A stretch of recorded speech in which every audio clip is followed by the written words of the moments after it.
La veille de Noël, j'étais dans ma cuisine en train de préparer des sablés de Noël quand le téléphone a sonné. La voix de mon fils Julien m'a transpercé le cœur comme un couteau. « Maman, cette année, seule la famille de Céline viendra pour le réveillon, tu comprends ?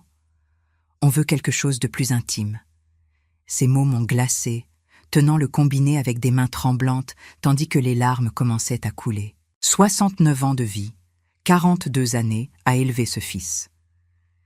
Et c'est ainsi qu'il me remerciait, comme si j'étais un vieux meuble encombrant la décoration. « Qu'est-ce que tu veux dire par seulement la famille de Céline ?» ai-je demandé, même si je connaissais déjà la réponse. Ma belle-fille Céline planifiait cela depuis des mois. Je l'avais vue chuchoter à l'oreille de Julien lors des réunions de famille, me lançant ses regards de mépris quand elle pensait que je ne le remarquais pas. « Eh bien, maman, c'est que Céline veut faire quelque chose de spécial pour Lucas. Tu sais comment est Lucas, mon petit-fils de 8 ans, celui-là même qui courait pour me serrer dans ses bras en criant « Mamie » chaque fois qu'il me voyait, celui qui me demandait de raconter des histoires avant de dormir. Mon cœur s'est brisé en 1000 morceaux, mais pour une raison étrange, un sourire s'est formé sur mon visage. « C'est bien, mon fils », ai-je répondu avec une joie qui m'a surprise moi-même. Julien est resté silencieux pendant quelques secondes, attendant clairement des larmes et des supplications. « Sérieusement, maman, tu n'es pas contrariée. » Sa voix transpirait la confusion, presque la déception. « Pas du tout, mon chéri, profitez bien. » Et j'ai raccroché avec une tranquillité que je n'avais pas ressentie depuis des années. Ce que Julien ne savait pas, ce qu'aucun d'eux ne savait, c'est que 3 jours auparavant, j'avais signé les papiers d'achat d'une villa de 7 millions d'euros face à la mer à Biarritz, une propriété que j'observais en secret depuis des mois, attendant le moment parfait pour faire l'acquisition. Pendant qu'il me voyait comme la grand-mère pauvre et dépendante qui vivait dans son appartement modeste, je gérais des investissements qu'il ne pouvait même pas imaginer. Pendant des années, j'avais avalé ma fierté. Cela faisait 10 ans que Julien avait épousé Céline, 10 longues années durant lesquelles j'avais supporté les remarques déplacées de ma belle-fille. J'avais enduré les regards de pitié quand j'arrivais aux fêtes avec ma robe bordeaux, la même que je portais depuis 3 ans. J'avais souri quand on me plaçait au bout de la table, loin des conversations importantes. J'avais fait semblant de ne pas entendre quand Céline disait à ses amis au téléphone qu'elle ne comprend pas qu'elle n'a plus l'âge pour certaines choses. Mais ce jour-là, quelque chose a changé en moi. Peut-être était-ce la froideur dans la voix de Julien. Peut-être était-ce le choc de réaliser que mon propre fils avait choisi de m'humilier par téléphone au lieu de me le dire en personne. Ou peut-être était-ce simplement que le moment était venu de cesser d'être la victime silencieuse de ma propre famille. Pendant que je préparais mon café ce soir-là, regardant les clés dorées de ma nouvelle villa sur la table, j'ai su exactement ce que je devais faire. La villa avait 8 chambres avec salle de bain, une piscine à débordement qui se perdait dans l'horizon de l'océan et un salon principal assez grand pour recevoir 50 personnes. Tout était l'opposé de l'image que ma famille avait de moi. Pendant qu'ils planifiaient leur réveillon intime, j'allais commencer à planifier la célébration la plus spectaculaire qu'ils aient jamais vue. Cette nuit-là, allongé dans mon lit, je pensais à toutes les humiliations que j'avais supportées. Maintenant, j'avais le pouvoir de changer le récit. Et le plus beau était qu'ils n'auraient pas besoin de savoir jusqu'à ce qu'il soit trop tard. Mais avant de continuer, vérifiez si vous êtes déjà abonné à la chaîne et dites-nous en commentaire de quelle ville ou pays vous nous regardez. Nous aimons beaucoup savoir jusqu'où nos histoires voyagent. Le lendemain, j'ai décidé de faire quelque chose que je n'avais pas fait depuis des mois, visiter Julien et Céline sans prévenir. J'avais besoin de voir leur visage, d'entendre de mes propres oreilles la justification qu'ils auraient pour m'exclure du réveillon de Noël.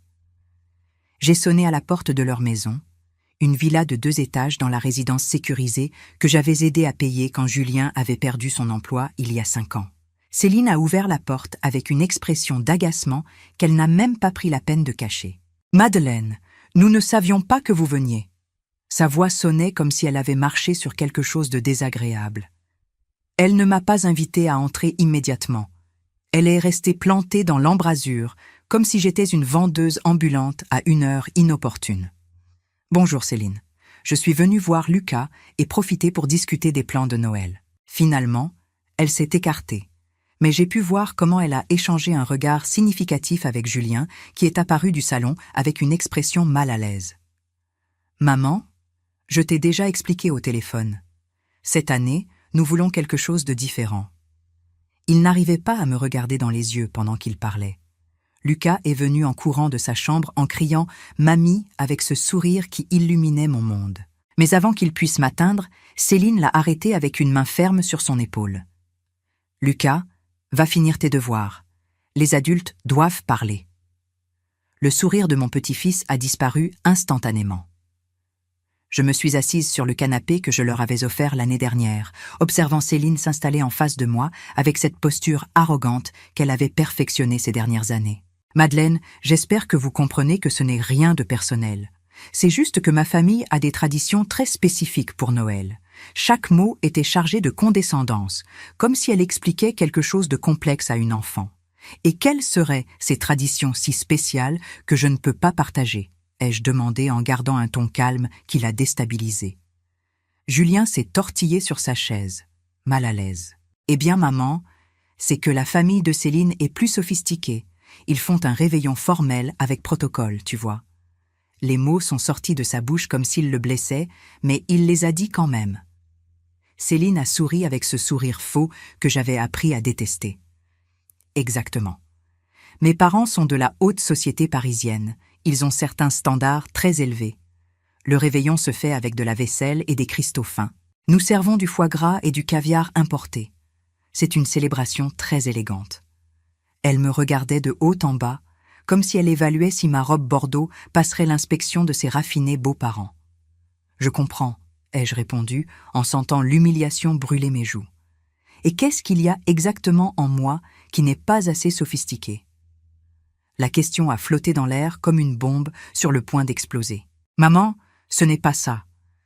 C'est juste que, enfin, tu n'es pas habituée à ce genre d'environnement. » À ce moment, Lucas a essayé de s'approcher à nouveau, mais Céline a été plus rapide.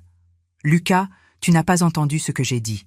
Dans ta chambre tout de suite. » Sa voix avait cette autorité cruelle qu'elle utilisait pour montrer clairement qui commandait dans la maison. « Vous savez ce qui me dérange vraiment, Madeleine ?» Céline s'est penchée en avant, les yeux brillants de malice. « C'est que vous essayez toujours d'être le centre d'attention à toutes les fêtes de famille, toujours avec vos histoires du passé, toujours en voulant que tout le monde vous prête attention. Mes parents ne sont pas habitués à ce genre de comportement. » En plus, Céline a continué encouragée par mon silence. « Vous arrivez toujours avec ces cadeaux bon marché pour Lucas. L'année dernière, vous avez donné ce jouet en plastique qui s'est cassé en 2 jours. Mes parents vont offrir un voyage à Disneyland Paris. Vous voyez la différence. » Julien a finalement trouvé sa voie, mais seulement pour soutenir sa femme. « Maman, Céline a raison. Peut-être que ce serait mieux si cette année chacun célébrait à sa façon. Tu peux faire quelque chose de tranquille dans ton appartement, regarder la télévision, te détendre, sans la pression d'un réveillon formel. » À ce moment, quelque chose s'est brisé en moi pour toujours. Mon propre fils était assis là, suggérant que je passe Noël seul à regarder la télévision pendant qu'il profitait de caviar et de foie gras. Je me suis levée lentement du canapé, sentant chaque fibre de mon être se transformer. « Je comprends parfaitement », ai-je dit avec un calme qui m'a surprise. Pendant que je marchais vers la porte, je pouvais entendre Lucas pleurer dans sa chambre. Julien m'a accompagnée jusqu'à la sortie avec la décence de paraître au moins un peu honteux. « Maman, j'espère que tu comprends que ce n'est rien de personnel. »« Bien sûr, mon fils, ce n'est rien de personnel. » ai-je répété en savourant l'ironie. Il n'avait aucune idée à quel point cela allait devenir personnel. Pendant que je marchais vers ma voiture, j'ai senti les clés de ma villa peser dans ma poche comme une promesse de justice. Ce soir-là, seul dans mon appartement modeste, j'ai pris mon téléphone et commencé à passer des appels. Il était temps de planifier le Noël le plus spectaculaire que ma famille ait jamais vu. Ce soir-là, après l'humiliation chez Julien, je me suis assise dans mon appartement et j'ai ouvert le coffre caché derrière l'armoire de ma chambre. À l'intérieur se trouvaient tous les documents que ma famille n'avait jamais vus. Certificats de placement financier, relevés d'investissement, actes de propriété. Pendant 15 ans, depuis la mort de mon mari Pierre, j'avais joué le rôle de la veuve pauvre et dépendante. Mais la réalité était tout autre. Pierre avait été plus intelligent que quiconque ne le savait. Avant de mourir, il avait discrètement investi dans des actions d'entreprises technologiques qui valaient maintenant une fortune. Il avait également acheté des terrains dans des zones qui semblaient sans importance, mais qui étaient devenus des projets immobiliers multimillionnaires. Quand il est parti, il m'a laissé non seulement son amour, mais aussi un patrimoine de 2 500 000 € qui avait grandi silencieusement toutes ces années pour atteindre 40 millions d'euros. Pourquoi avais-je gardé le secret? Au début, c'était la douleur. Je ne voulais rien gérer après avoir perdu l'amour de ma vie. Ensuite, quand j'ai commencé à voir la vraie personnalité de ma famille, j'ai décidé qu'il serait préférable d'observer qui m'aimait vraiment pour ce que j'étais, pas pour ce que j'avais. Et maintenant, après des années d'humiliation, j'avais toutes les réponses dont j'avais besoin. Le lendemain, j'ai commencé mon plan. La première chose a été d'appeler ma sœur Sylvie, qui vivait dans un autre département et ne voyait pas la famille depuis 2 ans à cause de disputes avec Céline. « Sylvie, c'est Madeleine. Tu as des projets pour Noël. » Sa voix s'est illuminée immédiatement. « Ma sœur, je ne m'attendais pas à ton appel. La vérité, c'est que j'allais rester seule cette année. » « Oublie ça, je l'ai interrompu. Je veux t'inviter dans ma nouvelle maison pour Noël. Une célébration comme nous n'en avons jamais eu. » J'ai donné l'adresse de la villa et j'ai pu entendre la confusion dans sa voix. « Madeleine, tu es sûre d'avoir écrit la bonne adresse. On dirait que c'est dans le quartier le plus exclusif de Biarritz. » « Exactement. Je t'expliquerai tout quand tu arriveras. Apporte juste une tenue élégante et l'envie de célébrer. » Ensuite, j'ai appelé mon cousin Patrick, qui avait toujours été comme un frère pour moi, mais que Julien et Céline traitaient avec mépris parce qu'il était mécanicien. « Patrick, que dirais-tu de faire un Noël différent cette année ?» Patrick avait été particulièrement humilié par Céline l'année précédente, quand elle avait suggéré qu'il se lave mieux les mains avant de toucher les meubles du salon. « Tu vas bien, cousine ?» Tu semblais étrange quand Julien m'a appelé pour annuler le réveillon. Donc Julien annulait des invitations en mon nom. Intéressant. Je vais mieux que jamais et je veux que tu viennes avec toute ta famille à ma fête de Noël. J'ai une surprise pour tous. J'ai passé tous les détails et j'ai pu entendre son incrédulité. Madeleine, cette adresse, tu es sûre, c'est dans le quartier où vivent les célébrités. Fais-moi confiance, cousin. Viens juste élégant et prêt pour le meilleur Noël de nos vies. J'ai appelé chaque tante, chaque cousin, chaque ami de la famille que Julien et Céline avaient progressivement exclus des réunions pour ne pas être assez raffinés pour leur nouveau style de vie. La liste des invités a atteint 35 personnes. Dans les jours suivants, j'ai commencé à me déplacer dans des cercles que ma famille ignorait complètement. J'ai contacté mon amie Elisabeth qui était directrice d'une fondation caritative multimillionnaire. « Elisabeth chérie, aimerais-tu venir chez moi pour Noël? Je veux te présenter ma famille. » Elisabeth connaissait ma situation et avait toujours proposé de m'aider, mais j'avais préféré résoudre les choses par moi-même. « Bien sûr, Madeleine, ta famille va enfin savoir pour tes dons à la fondation. » J'ai eu un petit rire. Disons qu'ils sont sur le point de découvrir beaucoup de choses sur moi.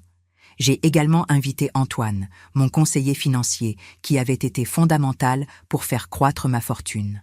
« Antoine, je veux que vous rencontriez mon fils Julien au réveillon de Noël. Vous allez enfin parler de vos investissements. Il a demandé curieux. Quelque chose comme ça. Je pense qu'il est temps qu'il sache qui est vraiment sa mère. De plus, j'ai contacté Camille, ma décoratrice d'intérieur, qui avait transformé la villa en un palais de Noël digne d'un magazine. Camille, je veux que vous documentiez tout l'événement, photos, vidéos, chaque détail. Les jardins ont été illuminés avec des milliers de lumières dorées qui se reflétaient dans la piscine à débordement.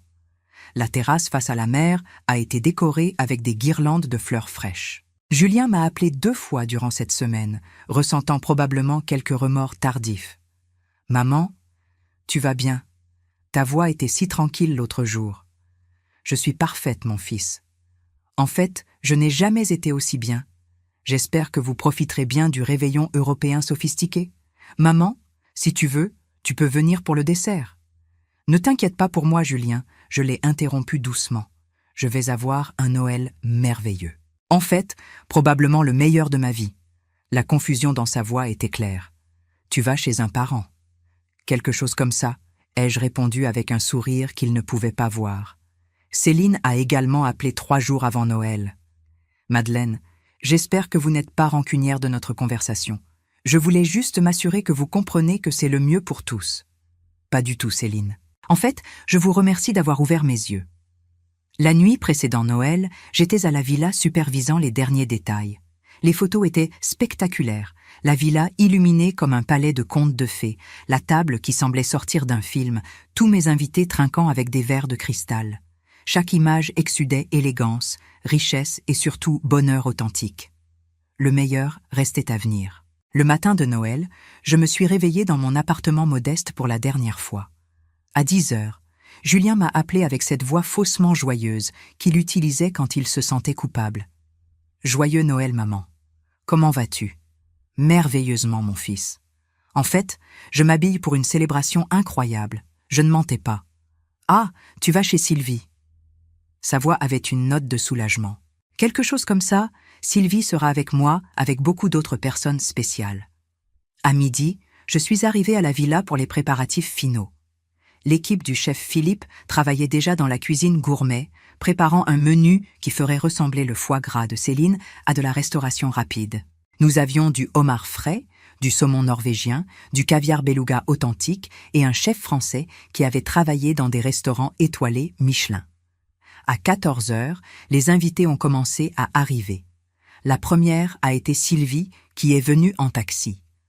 L'expression sur son visage quand le taxi s'est arrêté devant la villa était impayable. Elle est restée plantée sur le trottoir pendant 5 minutes à regarder la propriété comme si c'était un mirage. « Madeleine, s'il te plaît, dis-moi que tu ne t'es pas mise dans les ennuis. Au contraire, ma sœur. Pour la première fois en des années, je suis exactement où je dois être. Je l'ai prise par le bras et l'ai emmenée faire un tour de la villa. Chaque pièce arrachait un nouveau cri de surprise. Comment est-ce possible? Depuis quand as-tu cet argent? Patrick est arrivé une demi-heure plus tard avec toute sa famille. Les réactions étaient similaires à celles de Sylvie, multipliées par 6. Ses enfants ont commencé à prendre des selfies dans le jardin. Tante Madeleine, on dirait un palais de princesses. Sa plus jeune fille m'a dit « Et vous êtes mes princesses et princes préférés », ai-je répondu. Au fur et à mesure que l'après-midi avançait, la villa s'est remplie de rires, de musique et de conversations animées. Chaque invité qui arrivait apportait des histoires sur comment Julien et Céline les avaient progressivement exclus des fêtes. Ma cousine infirmière m'a raconté comment Céline avait suggéré qu'elle ne vienne peut-être pas en uniforme la prochaine fois après qu'elle soit arrivée directement de l'hôpital. À 17 heures, quand le soleil commençait à se coucher sur l'océan créant un spectacle de couleurs dorées et roses, Elisabeth est arrivée avec un cadeau que je n'attendais pas. Elle avait amené un photographe professionnel. J'ai pensé que vous voudriez documenter cette soirée spéciale. J'ai l'impression qu'elle va être historique. Le photographe a commencé à enregistrer chaque moment. Les rires autour de la piscine, les toasts sur la terrasse, les enfants jouant dans les jardins illuminés. Chaque photo serait une preuve de la célébration spectaculaire que Julien et Céline avaient manqué à cause de leur arrogance. À 18 heures, alors que nous servions les amuse-bouches sur la terrasse principale, mon téléphone a commencé à sonner de manière insistante. C'était Julien. Je l'ai laissé sonner. Il a rappelé immédiatement. Cette fois, j'ai répondu et mis sur haut-parleur pour que Sylvie et Patrick puissent entendre. « Maman, où es-tu? Nous appelons tout l'après-midi. Je suis chez moi, mon fils, profitant d'un Noël merveilleux avec ma famille. Chez toi. Nous sommes allés à ton appartement et tu n'es pas là. Le portier a dit que tu es sorti tôt et n'es pas revenu. La satisfaction de savoir qu'il m'avait cherché était immense. J'ai dit exactement ce que je voulais dire, Céline. Dans ma maison. » Et j'ai raccroché, sentant une satisfaction que je n'avais pas expérimentée depuis des années. Je savais que cet appel allait les rendre inquiets. Mais ils n'avaient aucune idée de ce qui était vraiment sur le point de se passer. À 19 heures, j'ai posté la première photo sur mes réseaux sociaux. Une panoramique de la villa illuminée depuis le jardin avec la légende, célébrant Noël en famille, entouré par les gens qui m'aiment vraiment, béni par la vie. Les commentaires ont commencé à arriver immédiatement. Cousins éloignés, amis d'enfance, voisins, tous exprimant leur surprise face à la grandeur de la fête. Patrick s'est approché en riant. « Cousine, tu devrais voir ton téléphone. Les notifications n'arrêtent pas. » J'ai posté une deuxième photo de la salle à manger où nous étions tous assis autour de la table gigantesque. Le lustre de cristal créait un effet de lumière magique et la nourriture semblait digne d'un restaurant 5 étoiles. Famille réunie, 35 cœurs qui battent à un seul rythme. C'est la vraie richesse. À 20h, pendant le dîner formel, mon téléphone vibrait dans mon sac. Je l'ai allumé un moment et j'ai vu 17 appels manqués de Julien et 9 de Céline. J'avais également 20 messages WhatsApp de Julien. « Maman, où es-tu? De qui est cette maison? Comment as-tu autant d'argent ?» Céline pleure, elle dit qu'elle ne comprend rien. « S'il te plaît, réponds-moi. » À 23h, pendant le dessert, j'ai posté une vidéo que Camille avait enregistrée pendant le dîner. On y voyait toute la table, les rires, les toasts, le bonheur total. Noël en famille, 35 personnes qui ont choisi de passer cette nuit magique avec moi. Gratitude infinie pour tant d'amour. À minuit, quand nous étions tous sur la terrasse regardant un feu d'artifice que j'avais engagé pour clôturer la soirée, Lucas a réussi à m'appeler depuis le téléphone de son meilleur ami. « Mamie, pourquoi tu n'es pas ici? Tu me manques beaucoup. » Sa petite voix a brisé mon cœur. « Mon amour, tu me manques aussi, mais parfois les adultes prennent des décisions qui ont des conséquences. Ton père et ta mère ont décidé que mamie n'était pas assez élégante pour leur réveillon spécial. En arrière-plan, j'ai pu entendre Céline crier « Donne-moi ce téléphone tout de suite !» Avant que l'appel ne soit coupé, Camille s'est approchée avec l'ordinateur portable. « Madeleine, vous devez voir ça. Vos photos ont été vues par plus de 500 personnes ces dernières 4 heures. Tout le monde pose des questions sur la villa, sur vous, sur comment cette transformation est possible. Les notifications n'arrêtaient pas d'arriver et chacune était une petite victoire. Patrick s'est assis à côté de moi pendant que nous regardions les derniers feux d'artifice. « Cousine, tu penses que Julien et Céline ont appris la leçon ce soir. Ils n'ont vu que la pointe de l'iceberg, cousin. Demain, ils vont découvrir qui je suis vraiment et ce sera encore plus choquant que tout ça. » Tandis que la dernière lumière des feux d'artifice s'estompait dans le ciel étoilé, j'ai su que j'avais accompli quelque chose de plus que de la vengeance. J'avais récupéré ma dignité. Le matin du 26 décembre, je me suis réveillée dans la suite principale de ma villa, dans un lit king size, avec vue sur l'océan. C'était la première fois en années que je me réveillais en me sentant en paix avec moi-même. Sylvie avait dormi dans une des chambres d'hôtes et je l'ai trouvée sur la terrasse, buvant un café fraîchement moulu en observant les vagues. « Bonjour ma sœur milliardaire », elle m'a salué avec un sourire malicieux. « Comment c'est d'être la femme la plus puissante de la famille? Ça ressemble à la justice, Sylvie. Pure et simple justice. » À 9h du matin, mon téléphone a commencé à sonner à nouveau. Cette fois, c'était un numéro que je ne connaissais pas. « Allô Madeleine ? Ici, Patricia, mère de Lucas. Désolée d'appeler si tôt, mais Julien et Céline sont ici depuis 7h du matin à demander si on sait où vous êtes. » Intéressant. Ils étaient tellement désespérés qu'ils étaient allés déranger les parents des amis de Lucas. Et qu'avez-vous dit? Eh bien, en fait, on a vu vos photos sur Facebook hier soir. Quelle maison impressionnante. Tous les parents de l'école commentent, mais ils ont l'air très nerveux. Ils disent qu'ils doivent vous trouver d'urgence. Dites-leur que je vais parfaitement bien et que quand je voudrais les voir, je les contacterai. J'ai raccroché en sentant une satisfaction immense. Le désespoir avait officiellement commencé. Dans les 30 minutes suivantes, j'ai reçu 5 appels similaires, voisins de mon ancien appartement, parents éloignés, même le dentiste de Lucas. Julien et Céline mobilisaient le monde pour me trouver. À 10h, j'ai décidé d'allumer mon téléphone pour voir la dimension totale du drame. J'avais 68 appels manqués de Julien, 41 de Céline et plus de 200 messages WhatsApp. Les messages avaient évolué de manière fascinante. Les premiers de Julien. « Maman, je ne comprends plus rien. Comment as-tu une villa? Pourquoi n'as-tu jamais dit que tu étais riche ?» Céline est en état de choc. Puis sont venus ceux de Céline. « Madeleine, je pense qu'il y a eu un malentendu. Peut-être que j'ai été trop directe hier, mais vous savez comment je suis. Je ne comprends pas pourquoi vous avez fait tout ce spectacle au lieu de nous dire la vérité simplement.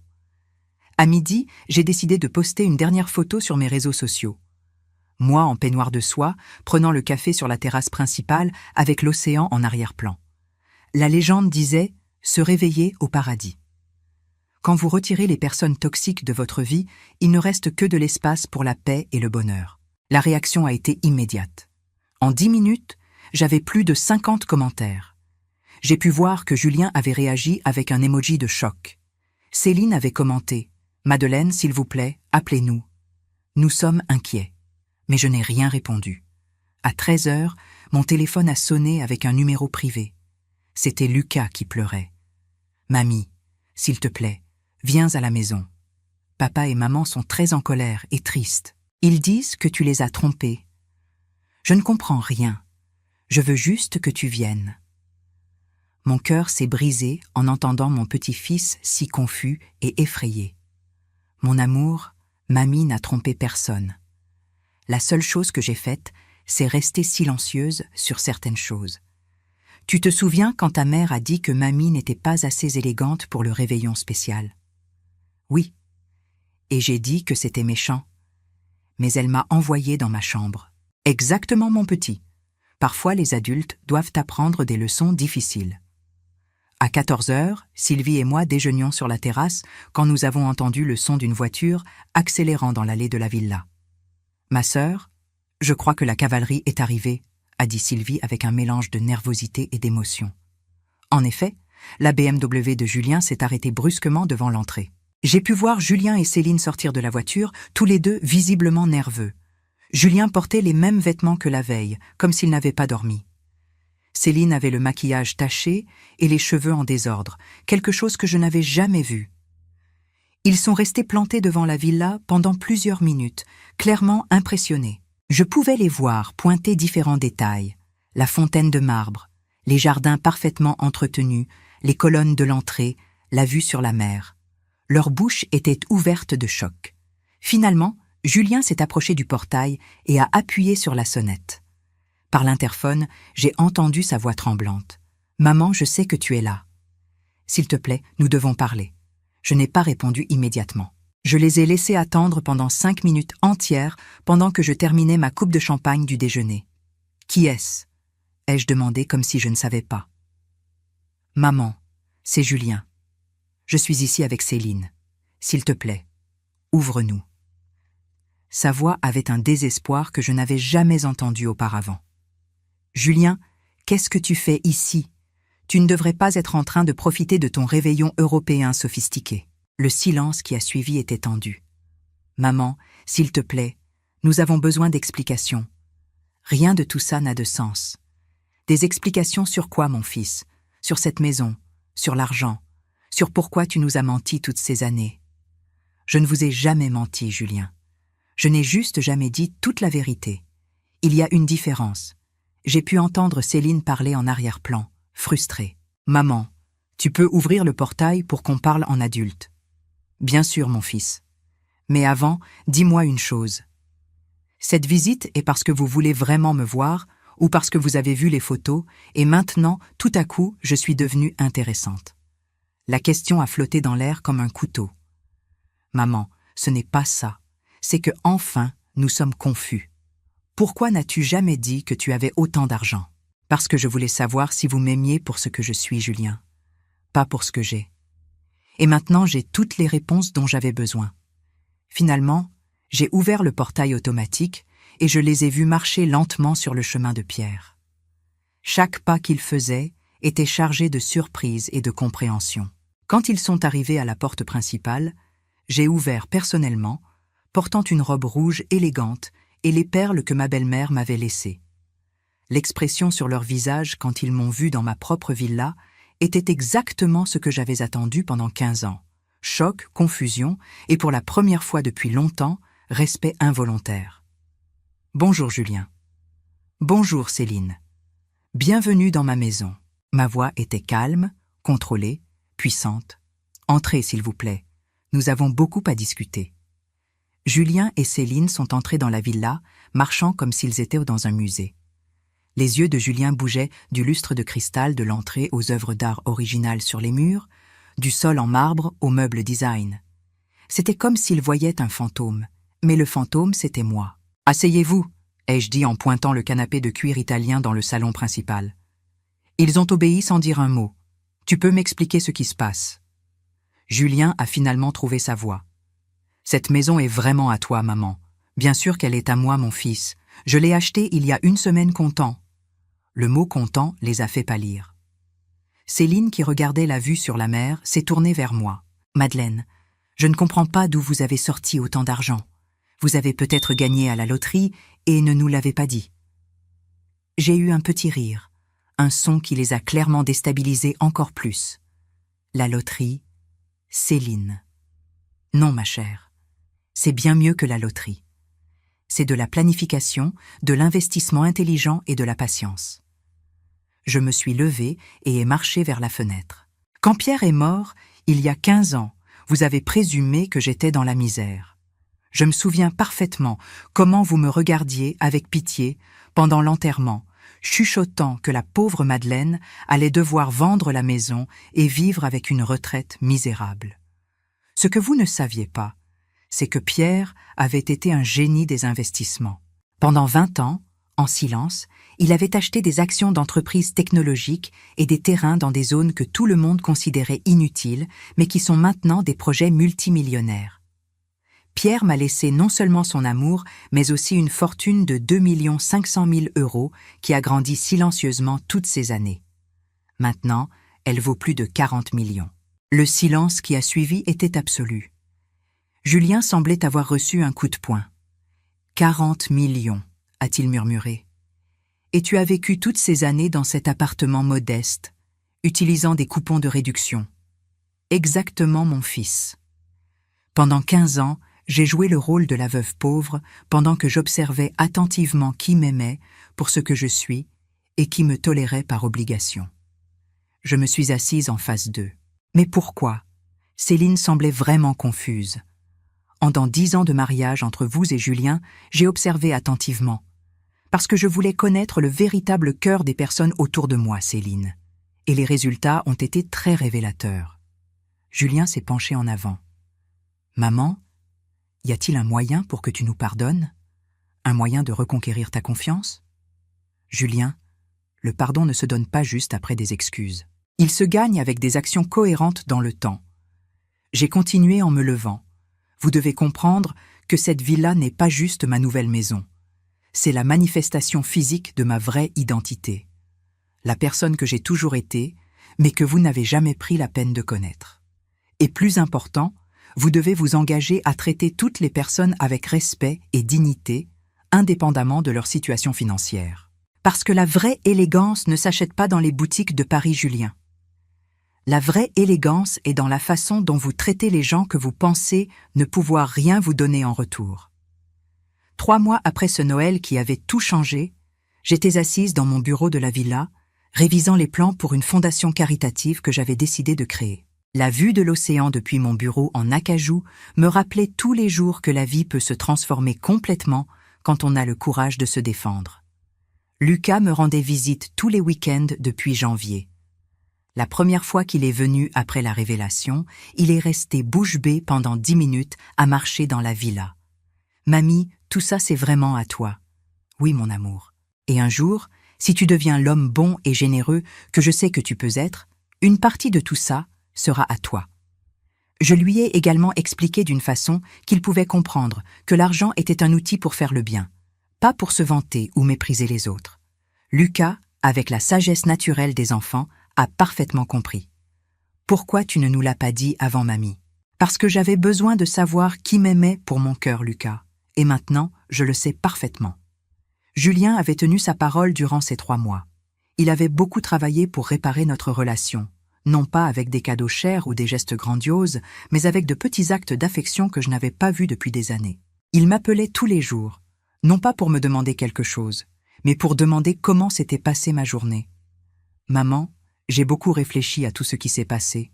Je me suis rendu compte que pendant des années, j'ai arrêté de te voir comme une personne et j'ai commencé à te voir seulement comme ma mère, comme si c'était tout ce que tu étais. C'est une erreur commune, mon fils. Beaucoup de personnes oublient que leurs parents ont eu des vies entières avant de devenir parents et qu'ils continuent d'avoir des rêves, des ambitions et des personnalités complexes. Je veux connaître cette personne, maman. Je veux connaître Madeleine l'entrepreneur, Madeleine l'investisseuse. Il y a une autre chose que tu dois savoir, Julien, lui ai-je dit lors d'une de nos conversations en février. J'ai fait établir mon testament par mon notaire. Selon le Code civil français, en tant que fils unique, tu as droit à ta réserve héréditaire. La moitié de mon patrimoine te revient de droit. Mais l'autre moitié, la quotité disponible, je l'ai destinée à Lucas dans un trust. Il ne pourra y accéder qu'à ses 25 ans, et seulement s'il démontre qu'il est devenu un homme qui traite toutes les personnes avec bonté et respect, indépendamment de leur situation sociale ou financière. « Tu laisses des millions d'euros pour lui », avait demandé Julien, les yeux écarquillés. « Oui, mais plus important encore, je lui laisse une leçon, que la vraie valeur d'une personne ne se mesure pas à ce qu'elle possède, mais à la façon dont elle traite les autres, particulièrement ceux qu'elle aime. » Céline était une histoire différente. Dans les premières semaines, elle avait essayé de s'approcher avec un mélange d'excuses désespérées. « Madeleine, je suis en thérapie. Ma thérapeute m'a aidé à comprendre que mon comportement venait de mes propres insécurités.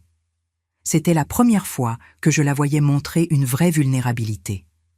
Le problème, Céline, c'est que tu as essayé de te sentir mieux avec toi-même en me faisant me sentir pire. Ce n'est jamais la solution. Je sais maintenant. Et je sais que ça va probablement prendre des années pour reconquérir votre pardon, mais je veux que vous sachiez que je suis engagée à changer. La transformation la plus belle avait été celle de Lucas. Avec le temps, il avait commencé à comprendre la leçon la plus profonde de toute cette expérience. « Mamie, il m'a dit un après-midi pendant que nous marchions dans mes jardins, « Maintenant je comprends pourquoi tu disais toujours de bien traiter tout le monde à l'école, même les enfants qui n'avaient pas de beaux jouets. Et pourquoi c'est ça mon amour? Parce qu'on ne sait jamais qui est vraiment spécial à l'intérieur, comme toi qui semblais juste être ma mamie normale, mais qui en fait était une super-héroïne tout le temps. La logique de ces 8 ans était parfaite. Exactement Lucas.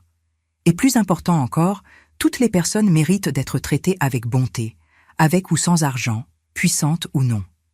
Mon histoire avait continué à se répandre au-delà de la famille. Elisabeth avait partagé mon expérience dans des groupes de femmes d'affaires et j'avais reçu des dizaines de messages de femmes plus âgées qui avaient vécu des situations similaires. Une lettre en particulier avait touché mon cœur. C'était d'une femme de 74 ans de Bretagne. « Chère Madeleine, votre histoire m'a donné le courage de finalement parler à ma famille de l'entreprise que j'ai ouverte il y a 20 ans. Pendant 2 décennies, j'ai fait semblant d'être juste une retraitée ennuyeuse pendant que je construisais une entreprise à 6 chiffres. Votre courage m'a inspiré à récupérer mon identité. Avec l'aide d'Antoine, j'avais créé la fondation Dignité et Respect, focalisée sur l'aide aux personnes âgées qui avaient été marginalisées par leur famille. Tu sais ce qui est le plus beau dans tout ça, maman? Julien m'a demandé pendant un dîner de famille à la villa le mois dernier. C'était le premier réveillon dans ma maison avec Julien, Céline et Lucas, et cela avait été parfait. Quoi, mon fils? Que tu n'as pas seulement enseigné une leçon sur le respect.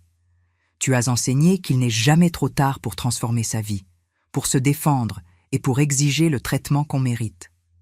Céline a acquiescé avec des larmes dans les yeux. Et plus important, ai-je ajouté en regardant Lucas qui construisait quelque chose avec des blocs dans le salon, nous enseignons à Lucas que le vrai pouvoir ne vient pas de l'argent mais de l'intégrité, de la bonté et de la détermination de ne jamais permettre à personne de le faire se sentir moins que ce qu'il est. Ce soir-là, après qu'il soit parti, je suis sortie sur la terrasse pour observer les étoiles se refléter dans ma piscine à débordement. J'ai pensé à tout le chemin que j'avais parcouru depuis cet appel qui avait changé ma vie. Cela avait commencé comme une histoire d'exclusion et d'humiliation, mais s'était transformé en une histoire d'empowerment et de rédemption. Ce que j'ai appris durant ce processus, c'est que la vraie vengeance n'est pas de blesser ceux qui nous ont blessés, mais de vivre si bien, si authentiquement et avec tant de pouvoir que leur comportement devient leur plus grande honte. Je n'ai pas eu besoin de détruire Julien et Céline. Leur propre compréhension de ce qu'ils avaient perdu a été la conséquence la plus forte qu'ils pouvaient avoir. J'avais récupéré non seulement ma dignité, mais mon identité complète. Je n'étais plus seulement la grand-mère pauvre ou la veuve dépendante. J'étais Madeleine l'entrepreneur, Madeleine la philanthrope, la femme qui avait construit un empire en silence et qui avait utilisé son pouvoir pour enseigner les leçons les plus importantes sur le respect et l'humanité. Tandis que les vagues se brisaient doucement sur ma plage privée, j'ai souri en pensant à toutes les personnes qui avaient été inspirées par mon histoire. Si mon expérience pouvait donner du courage à ne serait-ce qu'une grand-mère pour récupérer sa dignité ou inspirer une seule famille à mieux traiter ses aînés, alors chaque moment d'humiliation en avait valu la peine. À 69 ans, j'avais appris qu'il n'est jamais trop tard pour réécrire son histoire, pour montrer au monde qui vous êtes vraiment et pour garantir que les personnes que vous aimez apprennent les valeurs qui comptent vraiment. Et cela, plus que n'importe quelle villa ou fortune, était l'héritage le plus précieux que je pouvais laisser. La vie m'avait enseigné que le respect ne se demande pas. Il se conquiert et s'exige, et que parfois la leçon la plus puissante que vous pouvez donner est simplement de vivre si magnifiquement que votre propre existence devient une preuve de tout ce qu'ils ont sous-estimé. Si cette histoire a touché votre cœur, répondez ici dans les commentaires, à ma place, qu'auriez-vous fait? N'oubliez pas de regarder la prochaine vidéo qui apparaît sur votre écran. Elle apporte un rebondissement surprenant et émouvant qui vous captivera du début à la fin.